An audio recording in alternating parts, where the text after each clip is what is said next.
రోజుల ట్రైనింగ్ అంతా బోర్డు మీద ఉంది. దాంట్లో 3 ఏళ్ళు కూడా తీసేస్తారు. ఏమంటే మ్యాండేజ్ చాలిపోయింది. తర్వాత కల్టివేటెడ్ కల్టివేటెడ్ అవి 3 వెళ్ళిపోయినాయి బయటికి. మొత్తం మీకు మిగిలిందంతా 3 రోజుల ట్రైనింగ్ లో బోర్డు పైనే ఉంది.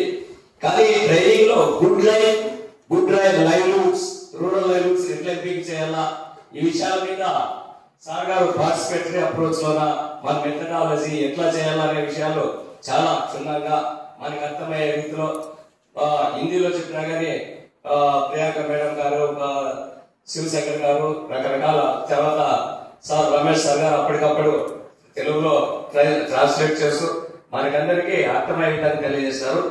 ఈ శిక్షణలో వనరులు ఎక్కడ ఉంటాయి, ఏవేవి ఎట్లా ఎంపిక చేసుకోవాలా, ఎలిమెంట్స్ ఆఫ్ లైవ్లీహుడ్స్ మనం ఎట్లా రాసుకోవాలా, ఇట్లా ప్రతి విషయాన్ని తెలుసుకోవడం జరిగింది.